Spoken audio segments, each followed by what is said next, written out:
welcome back to Knuckle Sandwich MMA. We have a super special guest today, and this is actually a special podcast because we have an amazing athlete here. Her name is Kiersten Bush, and she is a wrestler. But I'm going to let her tell you a lot more of her background because she's got some amazing accomplishments in her pedigree. But we invited her here because of so many questions that we wanted to find out. As we mentioned in our previous podcast, that we were going to not just do MMA fighting. We wanted to talk about sports, and we wanted to talk about different aspects of combat sports in particular. And wrestling is one of them. And I do have a list of fun facts that I want to pepper throughout the interview. So without further ado, this is Kiersten Bush. Welcome, Kiersten. How are you? I'm good. How are you doing? I am doing great. So give the audience a little bit of a background of who you are and why you're here. You probably don't even know why you're here. Yeah. So my name's Kiersten Bush. I wrestled for 13 or 14 years. I made the world team a couple years in a row. I was able to go to Pan Americans in Guatemala in 2018 and ended up winning that tournament. So Pan American champion. Was the second girl, I believe, if I'm not mistaken, to ever make it to boys Utah State. Wow. I never placed, but I went to boys state. I was I believe I was like the third ever girl wrestler in Utah. There was Candace Workman and Haley Cox before me. And at the time, I thought I was just like the only girl because I lived in northern Utah and they were all like kind of a little southern.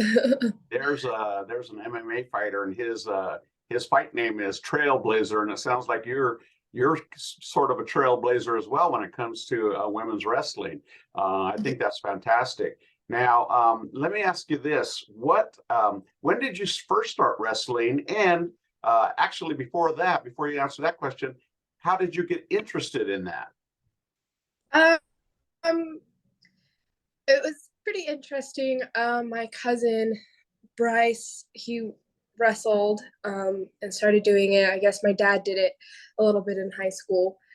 But my cousin Bryce started getting into it. And then my older brother and my little brother started wrestling a little bit. And I was just like the perfect weight, like right in between them. So I was just being used as like the little dummy. And I was like, okay, well, if I'm going to be used for it, I might as well just like start doing it. And I'm a natural redhead. You can kind of tell I just dye my hair. So as a child, I always had like the worst anger issues ever imaginable. So I did cheerleading, got kicked out of cheerleading. And then just kind of, I was like, oh, okay, well, I'll just do wrestling. So I just kind of got into it that way. And I just like took off from there. I started when I was 5 or 6, I believe. I was just in kindergarten. So I was little. So let me ask you this: what happened when you're wrestling with your brothers and you flipped the script on them and took one of them down? What was that reaction? Oh,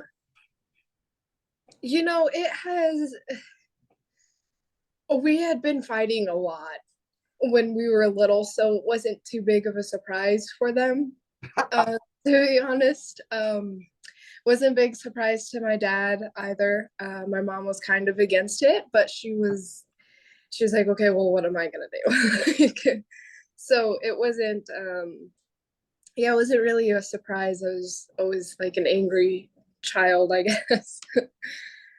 So there was so wrestling. I was looking up some interesting facts about wrestling, and I don't know if you know this or not, but I'm going to pepper a couple of these facts as we go through this little interview here. wrestling is the world's oldest sport. Were you aware of Mhm. that? I So was.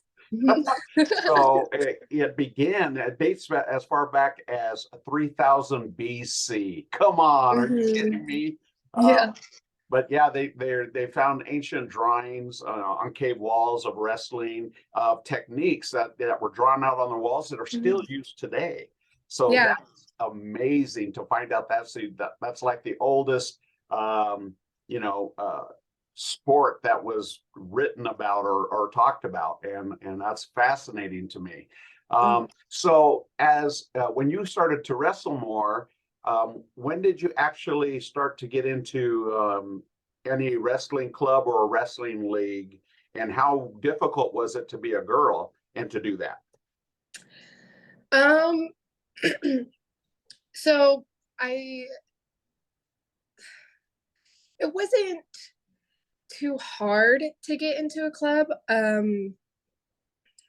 We lived in Ogden, so we kind of wanted to go to Layton. But my dad had told me later on that he talked to Layton coaches or whatever that were the coaches at the time, and they were totally against it. But um, we ended up just going to Syracuse, and Coach Troy Brown was like arms wide open. He was like, "Yeah, no problem. Like, there, why not?" So he let me in the room. Actually, his son Gunner was like my first wrestling partner, and he had no problem. He was just like the sweetest kid ever. Um, just always willing to help me in any way. And then after after Syracuse, we decided to go to Fremont because it was just like in a sense, a better choice for us for me for my career and the goals that I wanted to achieve. So I kind of bounced around from club to club to club. It feels like, but yeah, as I wrestled more, and the more kids that I had wrestled, it was really tough the first couple of years at tournaments, especially because parents could be very mean for sure. I heard a lot of things that any little kid at 6 or 7 years old should never ever hear come out of other parents' mouths. So, in a sense of getting to a club that accepted you, very easy. I had no problem really that I knew about at the time until I So got a little bit older. were you by the way, we're welcoming Nando, my business cohort right there. Welcome, Nando. And Nando, jump in anytime you want, okay? Yeah, anytime you want, any questions you have or comments, please don't be afraid to jump in. But Kiersten, I do have this question. So when you started the wrestling, were you wrestling just boys? Mm-hmm. Yeah, when I first started, it was strictly just boys because like I said, there was only three of us. Candace Workman, I think she was in high school or something when I had started, or she had just gone to Colorado to train in the Olympic Training Center. So it was just basically Haley Cox and I. And then I Jeez, think that's like crazy. two years later, Sage Mortimer. She's like super huge. She's really good, great person, great wrestler. All of them are really amazing people. But yeah, it just ended up being just the three of us, but we are all like different weight classes. We never went to the same tournaments because Haley and Sage lived more down south than where I was up north. Mhm. So yeah, it was strictly just boys when we had started. Well, let me ask you this: when it started to roll, and you were like, okay, this is something that I can do. This is something that I like to do.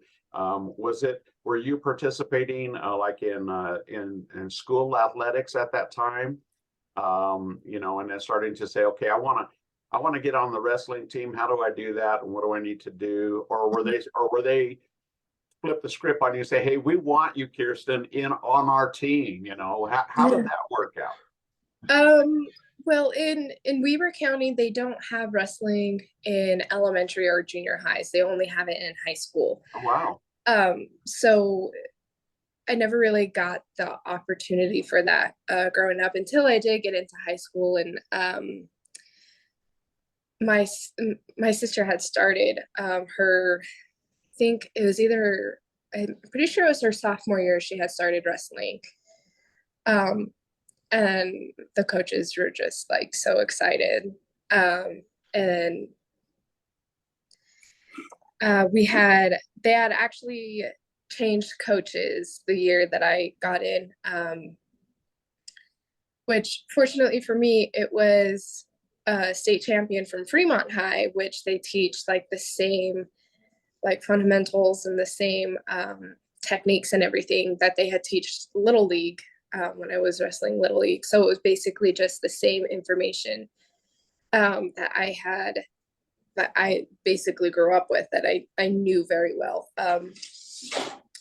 So it wasn't bad. He was excited. I think he was a little bit nervous as well, because it was his first year coaching. So even having a brand new wrestling team at a brand new school, it would be very intimidating for anyone, I think. So yeah, I never really got that. For clubs though, there were a couple of coaches definitely that were like, well, why don't you come wrestle for us? Why don't you come over here? And I'm like, no, I'm good where I am. I really loved my Fremont team so That's much. awesome. And you were state champ for how many years? I never took state. I took state for women's, but not for men's. But yeah, but I only took state like once or twice when they did get a girls' state going, until I hit my senior year, and I was like, yeah, I think I'm done. I think I've taken enough beating for one lifetime. Well, let me. There's another interesting fact here. Wrestling was one of the original Olympic sports. And I'm sure you're aware of that because you sound really plugged into the wrestling world. I'm fairly new to it, so I have to look stuff up and act like I know what I'm talking about. But one thing that I found out was for the Olympics, it was dating back to 700 BC. I mean, we're talking a long, long time. But they used to, so the earliest Greek Olympic Games, right? So they used to wrestle, and they called it back then peacemakers, because instead of countries going to war, they'd send their best wrestlers or best athletes to duke it out, and then they'd settle it that way rather than the loss of war. Wouldn't that be awesome today if that's how we settled all these differences that we have? That would, yes. Get on the mat, but I think that's phenomenal. And then also, the first U.S. tournament was in New York City in 1888. So we're talking. You have an amazing legacy that you've come up through, and so that's something you should be very proud of, because take part in one of the first sports ever is pretty cool. So let me ask you this, because you said I kind of had enough of getting beat up and that kind of stuff. Tell us because Nando and I were talking about this just last week on our podcast. What kind of training do you have to go through in order to compete at the levels that you were competing at? Very hard training. So a lot of, obviously, weight cutting, watching your diet, making sure that you're putting good things in your body so you can perform to a certain level. A lot of protein, a lot of rice and salad was mainly my diet. So it was a lot of honestly your diet. For me, growing up, I never really had any friends. I was just very much of a loner. I just always wanted to like mind my own business and just stay focused on what I wanted to do. Um, so in a sense, for me, it was more of the people I would let into my life and the people that I would surround myself with.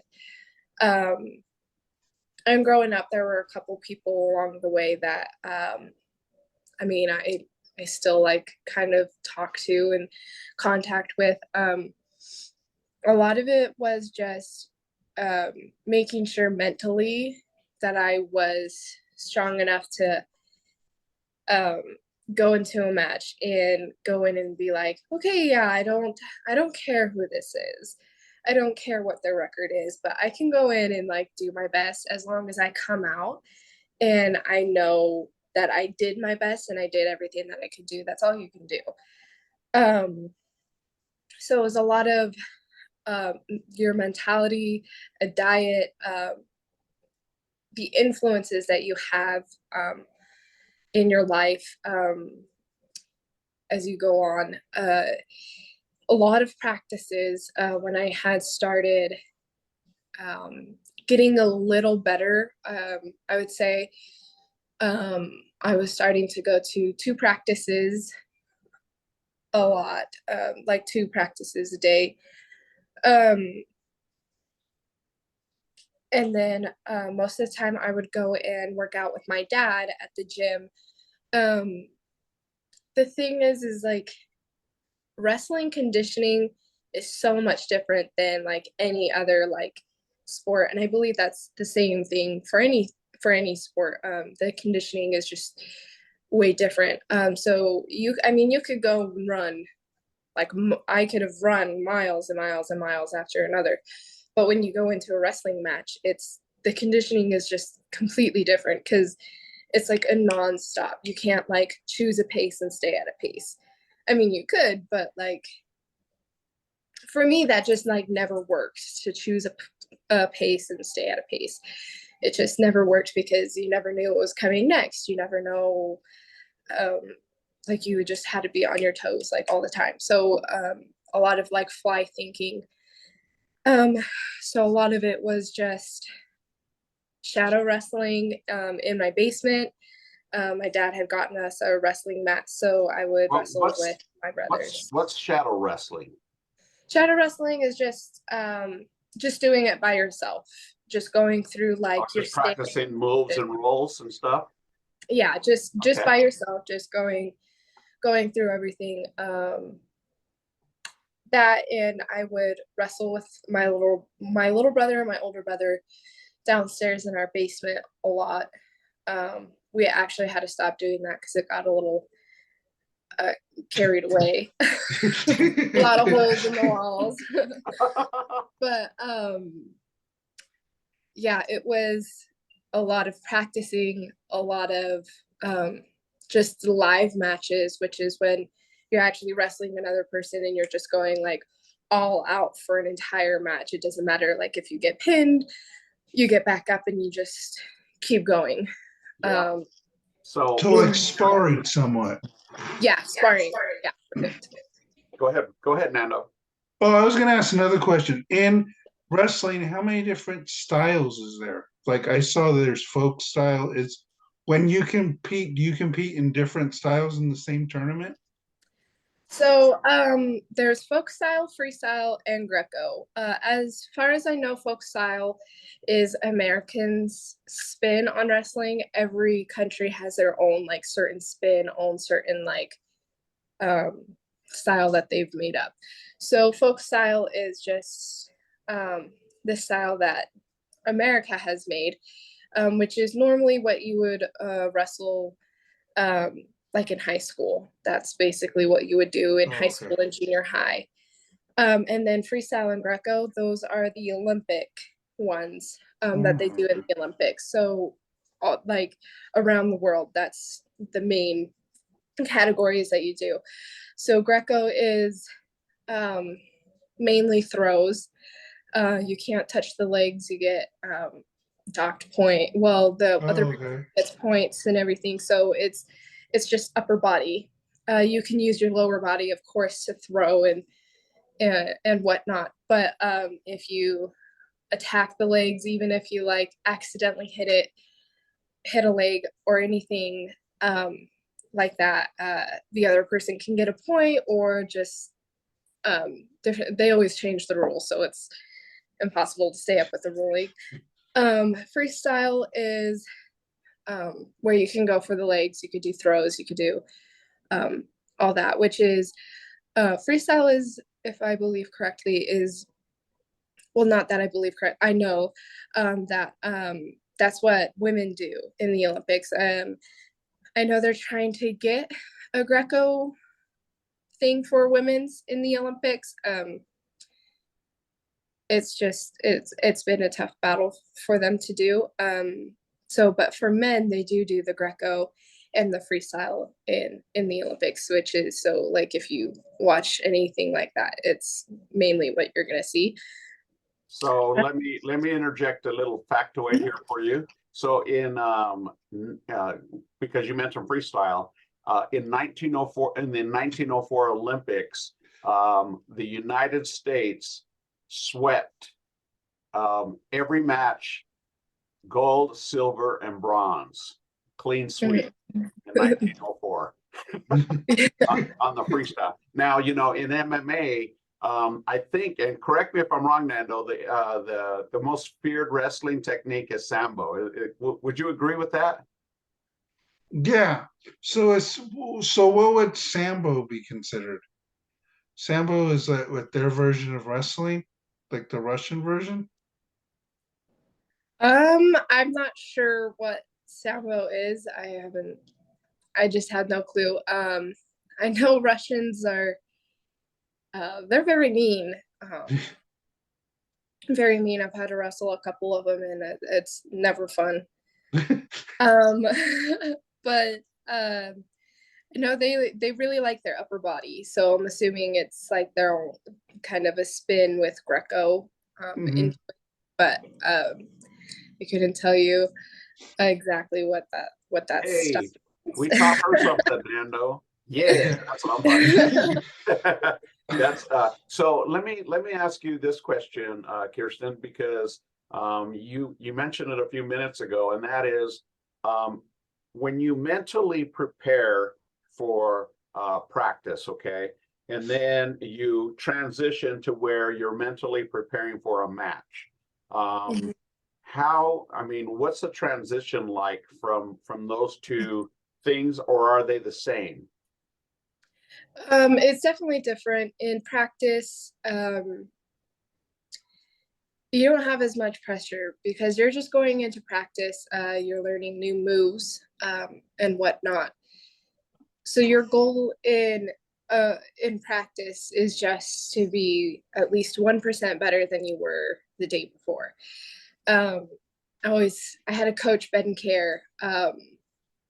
That was like his main thing. As long as you're 1% better than you were the day before, then you're fine. Don't worry about anything else that's going on. Your 1% counts because it adds up. It really does add up. So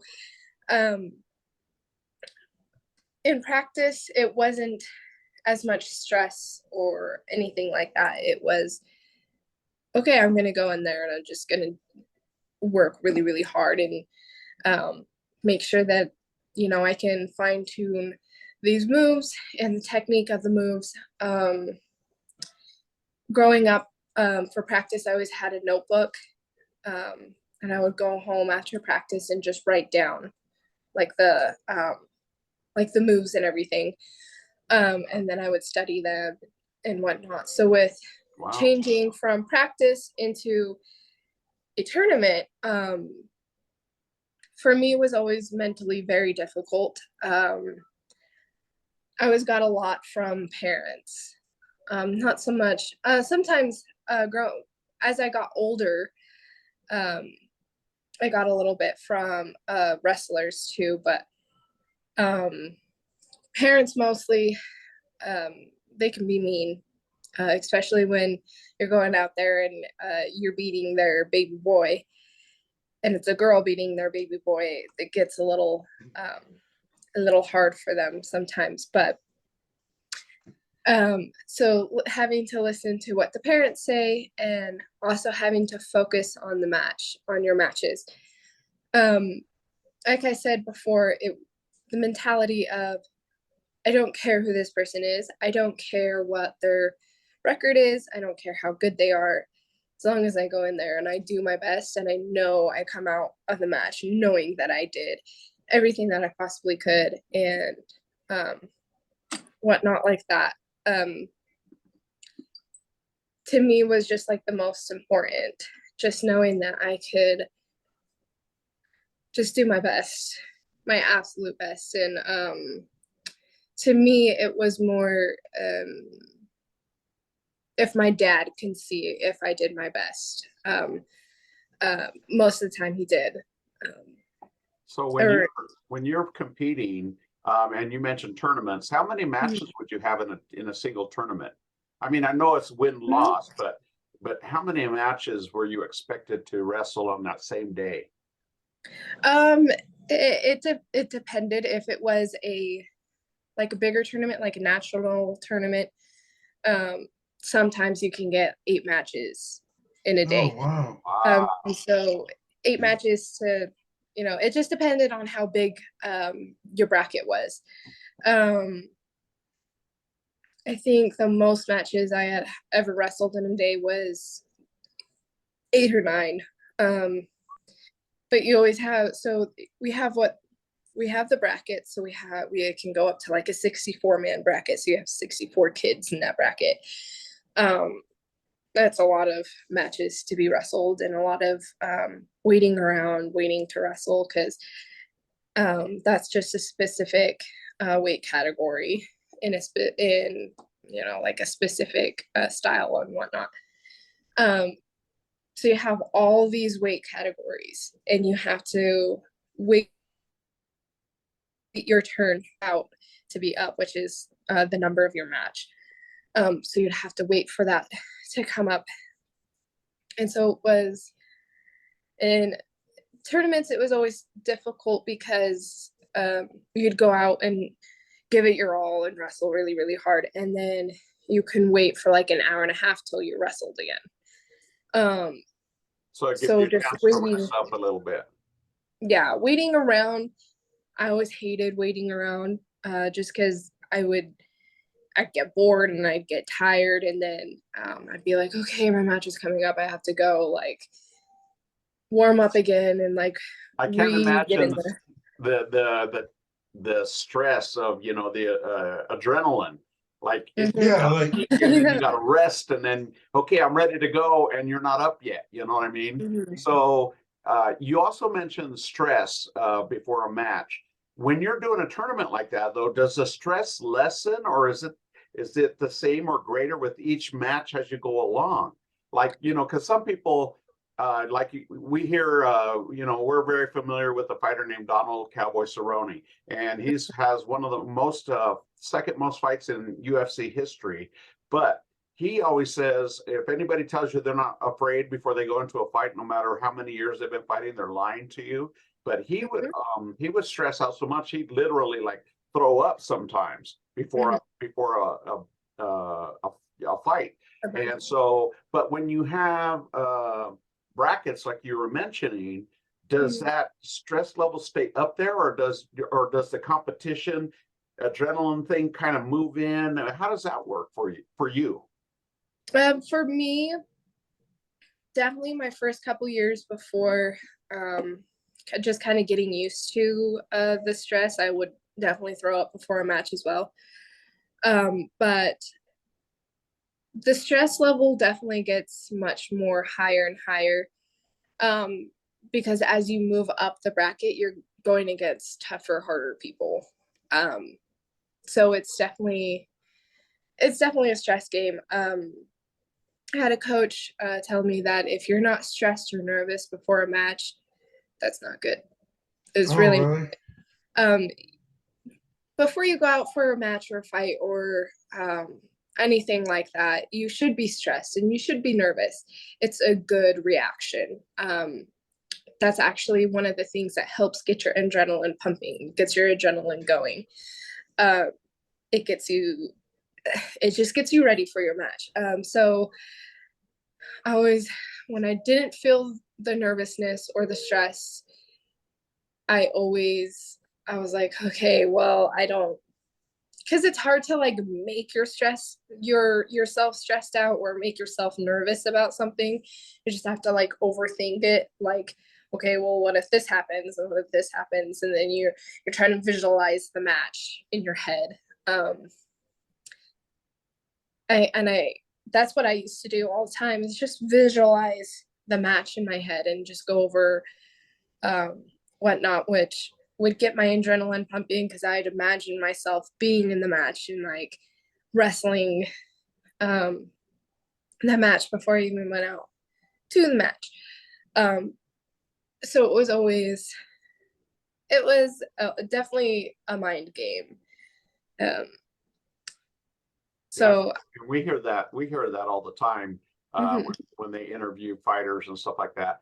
And Nando, ask her. We were talking about the weight cutting thing. Ask her tell her what we were talking about, and and about that stuff. Yeah, well, they were talking about in the UFC that is there a lot of people that cut weight for like a guy that's way higher in weight that goes lower? Mhm. So they were saying that in the UFC, a guy will wrestle at 155 and he'll go down from like 180, 185. But they're trying to implement what was in wrestling in the 1FC where they do urine tests to make sure that you're not dehydrating. How does that work? And how often do they do it before a tournament or something? They normally don't do they call them hydration tests in high school, but they don't do hydration tests until high school. So hydration tests are basically, they test your urine and your Mhm. pee to see if you're hydrated enough um, to be cutting weight throughout the season. And it'll tell you how much weight you can cut each day or how much weight you should be cutting each day, and Oh, okay. it will limit you to what weight class you can go that year. So for my freshman year, I failed it. So I had to go redo it because I had been cutting weight so I can get down to a lower weight class throughout the year.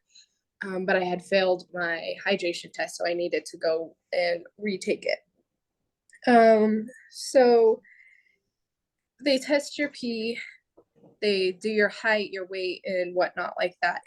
And then throughout the year, your coach has like a little sheet of paper that says, okay, she's at like 113. That's the weight class she can go. And then at the end of the season, it'll say how much weight I can cut each day. Um, and then it could say like when I can go 106, which is what I ended up having to do. And then after that, I think sophomore year I was 106. Junior year I went 113. It was just too hard for me to cut to 106 again.